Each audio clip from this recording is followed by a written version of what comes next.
मैं ग्राम धरणीधाम पत्रालय बेन जिला नालंदा के रामदेव प्रसाद एक सज्जन हूँ, साधारण किसान हूँ।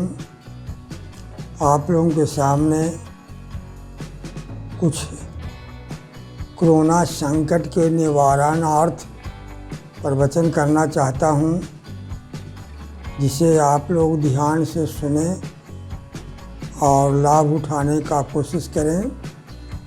अभी के माहौल में पूरे हिंदुस्तान में भारी संकट के रूप में कोरोना उभर कर आया है, जिसको निदान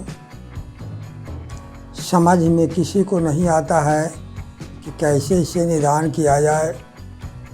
पूरा मानव समाज डगमगा रहा है। सभी लोग सरकार के आदेशानुसार घर में बंद हैं। ऐसी परिस्थिति में हर मानव को सोचने की आवश्यकता है कि जब संकट आता है तो हम किसे याद करते हैं। तो अनुभव की चीज़ है, जब संकट आता है सबसे पहले हम लोग माँ को याद करते हैं, माई रे। बाप को याद करते हैं, बाप रे। गुरु को याद करते हैं, गुरु जी बचाइए। साधारण संकट का निदान इन तीनों से हो जाता है, परंतु सबके रक्षक, सबके प्रतिपालक तो भगवान हैं। और यह संकट का निदान इन तीनों से नहीं होगा। जब अधिक संकट हो जाता है तो आदमी भगवान के शरण में जाता है। तो कहावत भी है, दुख में सुमरन सब करे, सुख में करे न कोई। सुख में सुमरन करे तो दुख काहे कोई। पूरा हिंदुस्तान के वासी अभी हम लोग भगवान को याद करना भूल गए हैं और संकट से जूझ गए हैं। हमारा पूरा इतिहास बताता है कि जब जब संकट आता है भगवान अवतार लेते हैं और संकट को दूर करते हैं। इसके पूर्व में संपूर्ण रामायण मैंने लिख दी है। संक्षेप में उसे लोग पढ़ करके सारी समस्या का समाधान करें। और मैं बार बार अपने उम्र के लोगों को, ज्ञानियों से अनुरोध करूंगा कि अपने घर में पाठशाला खोलें, ताकि सरकार का पाठशाला तो बंद है, सभी स्कूल कॉलेज बंद है, हमारे विद्यार्थी को समझ में नहीं आता है। ऐसी स्थिति में घर का पाठशाला खोलें और चिंतन करें कि यह संकट कैसे दूर होगा। जब भगवान को हम याद करेंगे तो अवश्य दया करेंगे, यह निश्चित बात है। भगवान का अर्थ होता है, भग का मतलब होता है इंद्रिय, और बाण का मतलब होता है चालक। तो इंद्रियों को चलाने वाले ही भगवान हैं। भग का अर्थ और होता है, हम लोग भगवान को समझ नहीं पाते हैं। आजकल के वैज्ञानिक लोग भगवान को नहीं बूझते हैं। छितजल पावक गगन समीरा, पंच तत्व ही को ही समझे भगवाना। यही भगवान है। भगवान का दर्शन तो ज्ञान से उत्पन्न होगा, और यह साधारण आँखों से भगवान को आप नहीं देख सकते हैं। भगवान जब ज्ञान उत्पन्न होगा तो भगवान प्रकट होते हैं। इस आशय को ध्यान में रख करके मैं आप सभी लोगों को हार्दिक अभिनंदन करता हूँ कि हमारी बात अगर अच्छी लगे तो उसको ग्रहण करेंगे, हमारी चैनल को सब्सक्राइब करेंगे और हमारे वीडियो को लाइक करेंगे और मुझे उत्साहित करेंगे, ताकि मैं भविष्य में भी अपना प्रवचन जारी रखूँगा। इस आशय के पूर्ति के लिए मैं एक कविता आप लोगों के सामने सुनाने जा रहा हूँ। तो वह कविता का शीर्षक है मिर्गा। मिर्गा से हमें ज्ञान लेना है। हम मानव को सभी पशु पक्षी, नदी, वृक्ष, जितने भी प्रकृति हमारी है, सब हमारे गुरु हैं, सब हमारे भगवान हैं। सबसे ज्ञान लेने की आवश्यकता है। यही मैं आप लोगों को सुझाव देना चाहता हूँ।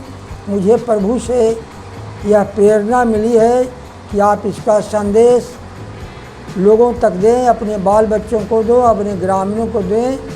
मेरा उम्र 83 वर्ष के है। मैं कोई विद्वान नहीं हूँ, परंतु जो सत्संग से, पुस्तक से जो मैंने अध्ययन किया तो उसको मैं लोगों के सामने रखना चाहता हूँ। एक सत्संग में गया था तो मैंने सुना, ज्ञानी होकर ज्ञान को बांटा ही नहीं तो ज्ञानी कहाने से क्या फ़ायदा। एक ब्राह्मण थे, उन्होंने अपने ज्ञान को नहीं बांटा। मरणोपरांत उनका जन्म एक आम के पेड़ में हुआ। आम तो फलता था भरपूर। वह आम बहुत सुंदर लगता था, लोग तोड़ करके खाने के लिए इच्छा करते थे। जब खाने लगते थे तो उसमें खदर खदर पिल्लू निकलता था। यह ज्ञान मुझे मिला। मैं उस ज्ञान के कार्यान्वित करने के लिए, जो मेरा जीवन का अनुभव है, मेरा कोई विशेष जीवन का अनुभव नहीं है, जो मैं टूटी फूटी शब्दों में मैं सीखा हूँ, अपना ज्ञान रखना चाहूँगा। और उसे आप लोग समझ करके मुझे आशीर्वाद देंगे, भविष्य में भी मुझे प्रेरणा देंगे। मेरा कार्यक्रम चलता रहेगा। कोरोना काल संकट भारी, और दुख सह रहे सकल नर नारी।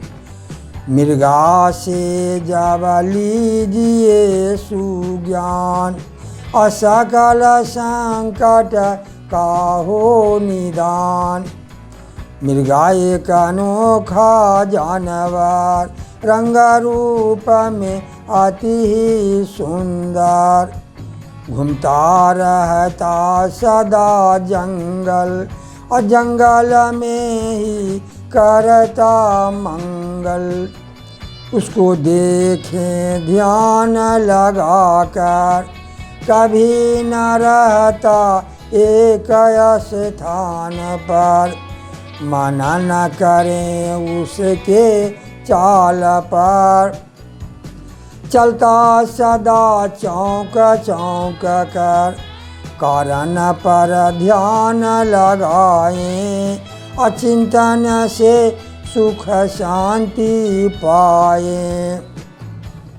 उसके नाभि में है कस्तूरी, और उत्तम सुगंध निकले जरूरी। सुगंध पाए नहीं दिखाई, और मृगा हृदय व्याकुलता छाई। बाहर गंध पाए न दिखाई, बार बार मृगा ध्यान लगाई। गंध स्थान समझ न आवे, और शीघ्र ही दूसरे स्थान जावे। इसी क्रम में उम्र बीत जावे, और गंध स्थान पता लग न पावे। मृगा पशु अति भारी अज्ञानी, अब बुद्धि कभी मन में न लानी। मानव स्वभाव मृग समाना, प्रभु को खोजते तीर्थ स्थाना। हृदय में बसते भगवाना, और खोजते फिरते तीर्थ स्थाना। अज्ञानी मृगा समझ न पावे, और मृगा तृष्णा कभी न जावे। नर के पास अज्ञान खजाना, असुज्ञान से मिले भगवाना।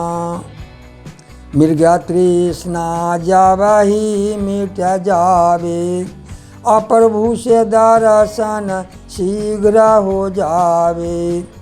मृगा तृष्णा मिटे सत्संग से, और प्रभु मिलेंगे सकल सुज्ञान से।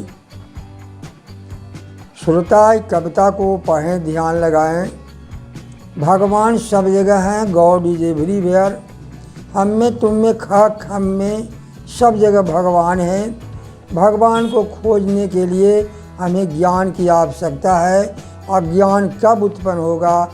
महात्मा के शरण में जाएंगे, ज्ञानियों के शरण में जाएंगे, बैठ करके आपस में सत्संग करेंगे, तब ज्ञान उत्पन्न होगा और तब भगवान उत्पन्न होंगे। और जब भगवान को हम लोग याद करेंगे तो दया करेंगे।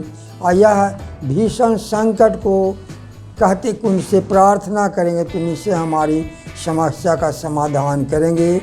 यही मेरा प्रवचन है। मैं आप लोगों से मैं निवेदन करता हूँ, इस प्रवचन को सुने और समझे। मेरे चैनल को लाइक करें, वीडियो को सब्सक्राइब करें। जय हिंद, जय जगत।